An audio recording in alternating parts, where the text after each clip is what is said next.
Pikiran jadi tenang. Kalau sudah pikiran tenang apa? Pikiran tenang, terbuka segala pengetahuan, maka spiritualitas meningkat. Daya-daya rohaniah terbuka. Kita bisa melihat, mendengar, merasakan, mencium. Maksudnya apa? Memahami segala sesuatu tanpa dunia, tanpa bantuan panca indera.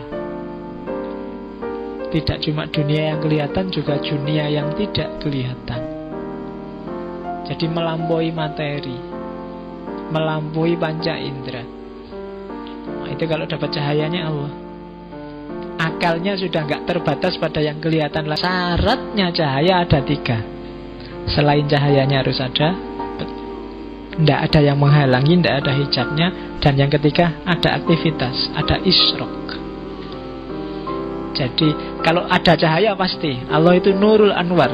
Dia selalu bercahaya, dia selalu mencahayaimu. Cuma yang kedua ini yang agak berat. Harus tidak ada penghalangnya. Yang menghalangi cahaya apa? Kegelapan. Kegelapan itu kebinatangan, nafsu syahwat, ego, keakuan. Ini yang berat itu kan. Kalau nafsu binatang yang jahat, yang sadis mungkin kamu enggak lah. Syahwat kadang-kadang muncul, kadang-kadang ego juga gitu. Kalau keakuan itu yang agak berat.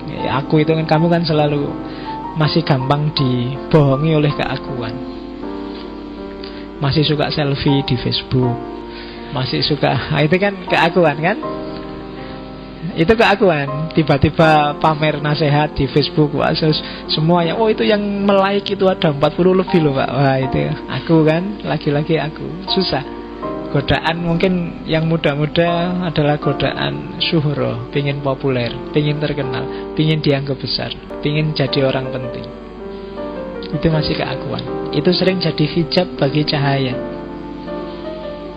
Kamu harus pinter, kamu harus canggih, kamu harus jos, tapi jangan aku. Selalu posisikan diri bahwa aku belum bisa, aku belum ngerti, aku belum tinggi, aku belum penting. Selain dalam kerangka pembersihan diri, juga dalam kerangka bahwa kita masih harus banyak berkembang. Begitu kamu merasa aku sudah penting, aku sudah cakep, aku sudah jos, aku sudah pinter, biasanya mandek. Karena sudah. Jangan sudah, kamu harus belum. Saya sudah pinter kok Pak. Oh, itu alamat kamu mandek, tidak mau belajar lagi. Wong wis pinter. Saya sudah penting Pak, saya orang penting Pak, saya, nah, itu biasa gitu. Itu penghalang hijabmu dari Allah, dirimu sendiri, egomu, syahwat, nafsu, hasrat. Jangan salah, tidak ada jaminan yang rajin sholat, rajin puasa, rajin sholat malam itu bersih dari ini, dari syahwat, dari hasrat. Kadang-kadang saya ingin jadi wali Pak, poso, wiritan, sholat malam. Yang menghalangi apa? Hasratmu, ambisimu untuk jadi wali, kui yang jadi hijabmu dari Allah. Ya kan? Enak kelihatannya kalau jadi wali itu Pak, ngerti apa-apa, karamat, bisa jalan di atas air Pak, bisa kan, pikiranmu kan ngono. Kalau ada orang kesurupan iso nambani Pak. Kalau ada orang ya kan, ambisimu kan gitu. Ndak, bukan itu wali. Satu ketika Abu Yazid Bustami dipuji sama muridnya. Wah, guru, sampean ini orang top, lelaki sejati, jos. Ah, buktinya apa? Loh, sampean bisa jalan di atas air ya? Jawabannya apa itu? Ah, kalau cuma jalan di atas air, kayu, balok, mbok lempar ke air juga bisa nyebrang, air nggak tenggelam. Muridnya muji lagi, loh, tapi sampean bisa jalan di atas angin, bisa terbang. Jawabnya Abu Yazid, burung juga bisa terbang. Mbok padak ki aku roh burung kok. Kalau cuma dari itunya loh ya. Kalau kamu sebut keramat hanya dari bisa terbang, burung juga bisa terbang. Ya kan? Tapi sampean bisa meramal masa depan. Ah, dukun juga bisa, setan juga bisa, jin juga bisa. Apa istimewanya bisa meramal masa depan? Nyerah wis murid. Lah terus apa tuh guru yang jadi orang besar, jadi wali, jadi lelaki sejati? Lelaki sejati adalah orang bisa menaklukkan hawa nafsunya karena Allah dan demi Allah dan untuk Allah. Itu Bayazid Bustami. Ya kan? Yo kalau kita sedang berusaha ke sana, insya Allah yo latihan lah, ditaklukkan sebentar-sebentar dirimu. Saya dulu pernah dikasih amalan ritual yang apa tuh maksudnya tidak jelas, tapi yo dijalanin aja dan mungkin ketemu tiba-tiba ya salah seorang guru-guru biasanya, Faiz, sekarang tak perintahkan 40 hari ke depan sholatlah maghrib di masjid dan jangan turun dari masjid sebelum selesai sholat isya. Itu tidak nyambung pikiran hubungannya apa, tapi dijalanin aja. Mereka lebih tahu kondisi spiritualitas kita. Tapi kan akhirnya kan nunggu isya itu kan nggak mungkin kan nunggu isya sambil ngerokok remi apa-apa wong ning masjid. Lah ya kan, akhirnya paling ndak ya ngaji, baca-baca apa, wiritan apa, bawa-bawa buku untuk baca. Dan setelah 40 hari terasa akibatnya. Paling ndak menaklukkan hasratku, karena biasanya kan antara maghrib dan isya itu kan kalau ndak waktunya makan, waktunya nonton TV, enak-enak nongkrong, enak-enak kan gitu. Oh itu riyadhah. Para sufi sering ngasih advice muridnya seperti itu. Nggak paham kita, tapi jalanin aja. Manfaatnya ketemu belakangan. Oke, nggak usah tak lanjutkan cerita tentang aku, nggak penting. Oke, yang ketiga, harus isyraq. Kamu harus jernih, tapi kamu harus bisa merayu yang punya cahaya untuk memancarkan cahayanya padamu. Itu yang disebut riyadhah. Itu yang disebut mujahadah. Rayu Allah. Rajin ya kamu, istiqomah ya kamu, tekun ya kamu. Kalau kamu mendekat selangkah, kan ada itu hadis qudsi, Allah akan mendekat 10 langkah. Riyadhahmu cuma 10%, Allah akan mendekat padamu 100%. Itu dalam rangka apa? Isyraq. Biar Allah melimpahkan cahayanya. Kan kita yakin kalau Allah itu alim, tahu segalanya. Allah itu qadir, mampu segalanya. Nah, zat yang tahu segalanya dan mampu segalanya ini harus ridho pada kita dan kita mendapatkan cahayanya. Itu yang dilakukan oleh para sufi. Jadi ini jalur yang sama sekali berbeda dengan jalurnya para filosof, khususnya filosof barat yang tak jelasin kemarin. Karena itu filsafat ini selain disebut isyraqiyah kan sering disebut masyrikiyah, filsafat timur. Kenapa? Karena cahaya munculnya selalu dari timur. Tidak ada urusan arah. Filsafat timur itu bukan filsafat dunia timur, apa filsafat Jawa timur, apa Indonesia timur. Filsafat ketimuran. Ketimuran itu maksudnya filsafat cahaya. Kenapa? Cahaya munculnya dari timur. Apa sih filsafat cahaya itu? Filsafat pembersihan diri untuk menjangkau pengetahuan di balik yang sekedar fisik. Itu yang dimaksud filsafat timur. Nanti kamu ketemu jago-jago filsafat timur, nggak cuma di Islam. Ketemu Tao, ketemu Konghucu, ketemu Buddha, ketemu selalu nadanya nggak akan jauh dari ini. Itu cirinya di timur.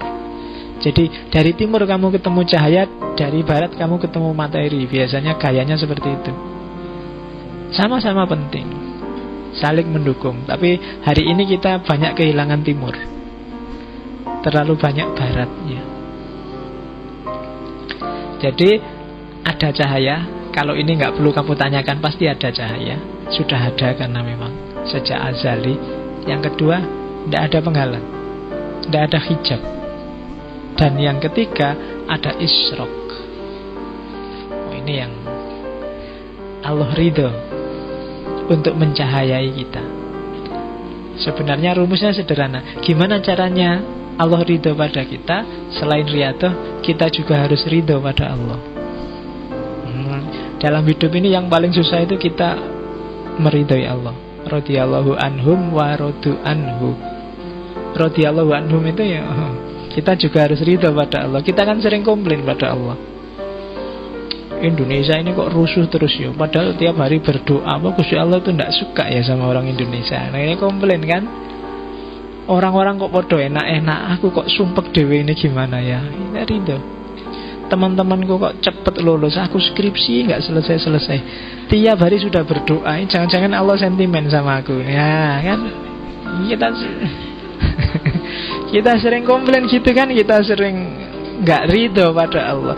Jalan paling gampang untuk dapat ridhonya Allah, kita ridho dulu pada Allah. Kita protes terus sih, kita bikin rancangan sendiri, nggak terima sama rancangannya Allah. Kita punya harapan macam-macam, nggak terima sama skenarionya Allah. Dikasih kulit bagus-bagus, diputihkan. Dikasih rambut bagus-bagus, dikeriting, dilurus, entek-entek energi. Kita sering kayak gitu kan. Jadi ridho dulu pada Allah, Allah akan mencahayai kita, Allah akan ridho pada kita. Terus kenapa kalau sudah dapat cahayanya Allah, dapat anugerah cahaya dari Allah, dapat pengetahuan?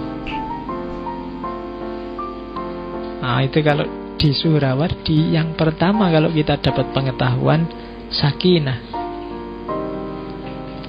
Pikiran kita akan jadi tenang. Kalau kamu masih suka keburu-buru, suka galau, suka bete, sakitnya ada di sini dan di mana-mana, nggak tenang kan, itu berarti kita sedang kekurangan cahaya. Kalau HP itu perlu dicas. Casnya apa? Cahayanya Allah. Biar nggak kehabisan energi. Pikiran jadi tenang. Kalau sudah pikiran tenang apa?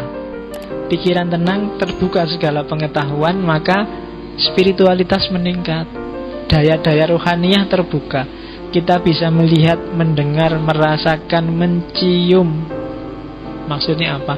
Memahami segala sesuatu tanpa dunia, tanpa bantuan panca indera. Tidak cuma dunia yang kelihatan, juga dunia yang tidak kelihatan.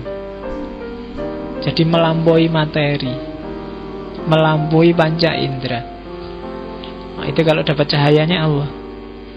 Akalnya sudah nggak terbatas pada yang kelihatan lagi, tapi sudah bisa menjangkau yang tidak kelihatan. Banyak yang tidak kelihatan itu, nggak cuma jin, setan, dan lain-lain. Masa depan juga tidak kelihatan, yang disembunyikan orang juga tidak kelihatan. Kalau sudah bisa menjangkau, melampaui dunia materi, keuntungannya apa? Kita lebih mudah melepaskan diri dari materi. Apa sih sumber kegalauan, sumber kesumpekan kita selama ini sehingga kita tidak tenang? Kalau tidak tenang, pengetahuan pasti tidak bisa masuk, karena kita banyak terikat oleh yang materi dan indrawi. Coba kamu cek isi pikiranmu, isi batinmu, yang bikin kamu galau apa? Pasti urusan materi dan indrawi. Duit habis, tugas belum selesai, dikejar-kejar harus cepat lulus, pacar urung duwe padahal S2 mau lulus. Terus lelai ya kan, itu kan urusan indrawi, urusan materi semua, bikin kamu galau. Dan kamu nggak bisa keluar dari sana apa? Karena pikiranmu, batinmu nggak bisa melampaui itu. Mentoknya cuma di situ. Kalau kamu sudah bisa melampaui itu, membersihkan batinmu lebih mudah, karena kamu nggak terikat lagi. Membuang yang tidak terikat kan lebih gampang dibandingkan yang kamu melekat di sana.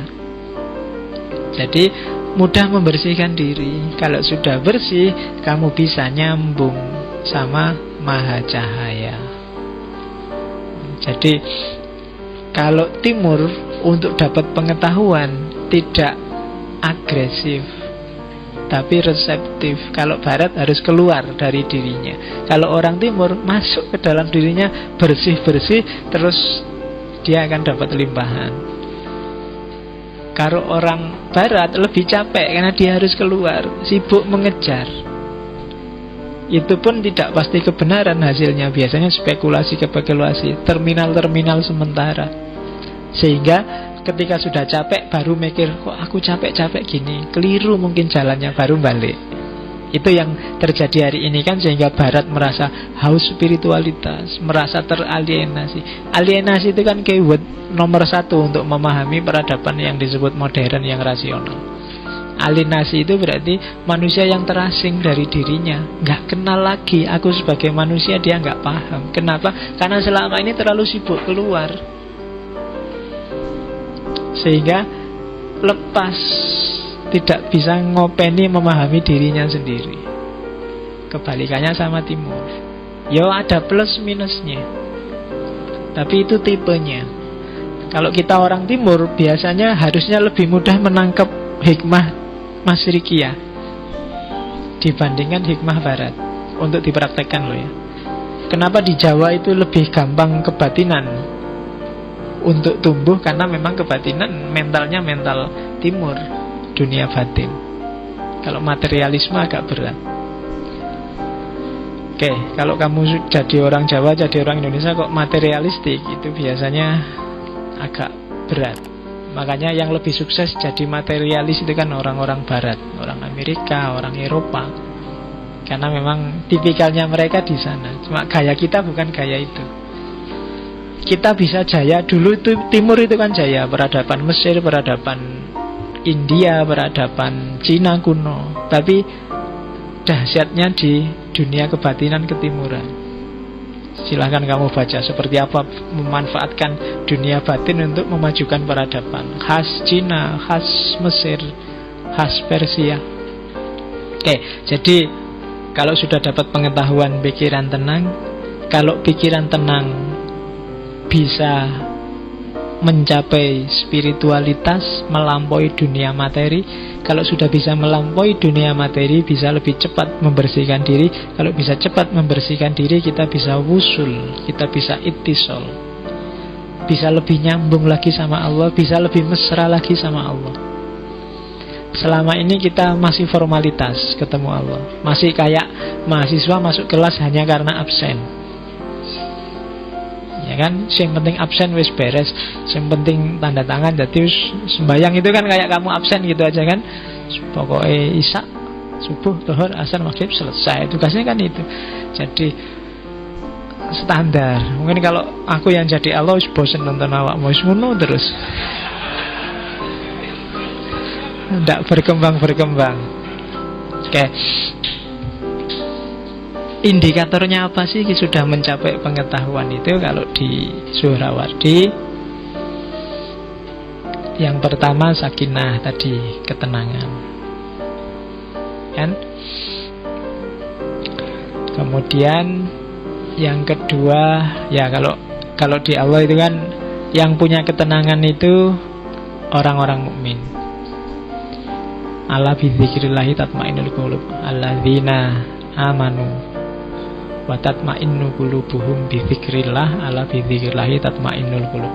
Jadi pemilik sakinah, orang yang dibukakan cahaya ketenangan, itu adalah orang-orang yang beriman. Orang yang beriman itu apa sih? Orang yang selalu zikir. Zikir itu bukan yang kemana-mana bawa tasbih loh ya. Orang yang kemana-mana membawa Allah dalam hatinya dan pikirannya, itu zikir. Orang yang kayak gini punya kans paling besar untuk mendapatkan cahayanya Allah. Dan di antara karomahnya Suhrawardi, kata sahabat-sahabatnya adalah Suhrawardi sudah mencapai level karomah, apapun yang dia inginkan akan terwujud. Itu Suhrawardi. Kenapa? Ya karena dia kemana-mana selalu membawa Allah. Cuma karena dia makomnya sufi, meskipun punya karomah kayak gini, ya ndak sakar PDW terus pingin makan apa, pingin lah itu nek kowe kan ngono. Iya, pingin HP baru, ting HP-nya baru, pingin kan gitu, bayanganmu kan ngono. Makanya kamu nggak dapat karomah yang semacam itu, karena gawat. Begitu kamu dapat itu, wis ciloko mesti kan pakai sakarepmu dhewe. Kalau levelnya Suhrawardi, meskipun punya itu ya dia nggak nyak-nyakan terus dipakai sakarepe dhewe kayak gitu. Pengen punya rumah besar, pengen punya istri cantik, pengen, mesti kamu minta gitu terus kan. Dan itu disimbolkan dalam kisah 1001 malam itu kan. Kisahnya Aladin itu kan itu. Setiap orang sebenarnya mimpinya punya lampu kayak Aladin.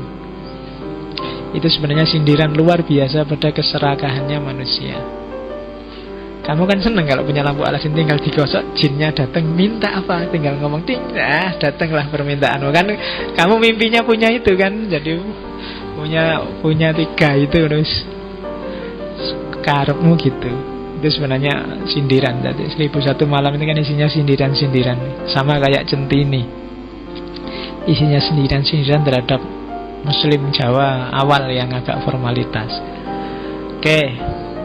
Ya mukminnya bukan sembarang mukmin yang selalu zikir pada Allah. Orang yang mukmin sejati kalau di hadis itu kan orang yang hati-hati, pikirannya tajam, dan firasatnya nyambung.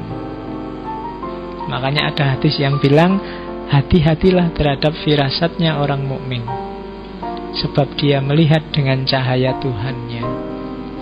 Jadi orang mukmin yang sejati itu kalau ngomong ya Allah jadi mulutnya, kalau jalan Allah jadi kakinya, kalau bertindak Allah jadi tangannya. Kalau berfirasat, merasakan sesuatu, itu sebenarnya limpahan langsung dari Allah, informasi langsung. Nah, itu para wali Allah, para mukmin yang sejati, katanya Suhrawardi. Jadi kalau ada orang-orang besar, hati-hati firasatnya mereka itu tembus. Jangan sembarangan dengan orang-orang semacam ini.